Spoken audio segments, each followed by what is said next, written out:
Surgical strike नंतर त्याच्या श्रेयवादावरून बरंच वादंग उठलं. मात्र त्यानंतर देशभरात दिवाळी साजरी होत असताना बॉर्डरवर जवान शहीद होत आहेत आणि त्याचा समाचार शिवसेनेनं सामनातून घेतलाय आणि मोदी सरकारला चांगलंच सुनावलंय. पाहुयात सामनातून काय म्हटलेलं आहे. वीरपुत्रांची कुर्बानी.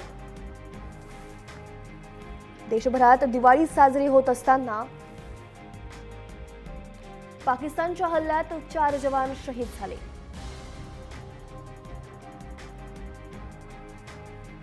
सर्जिकल हल्ल्यात दहशतवादी तळ उद्ध्वस्त झाल्याची राजकीय माहिती संरक्षण मंत्री मनोहर पर्रिकरांनी जाहीर सभांमधून दिली.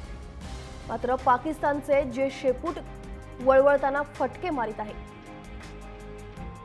त्या शेपटाचा सर्जिकल स्ट्राईक कधी करणार, याचं उत्तर जाहीर सभांमधून नव्हे तर कृतीतून मिळायला हवं. हे किती काळ चालणार, शहीदांच्या कुटुंबाची मन की बात जरा समजून घ्या, अशा शब्दात सामनातून टीका करण्यात आली.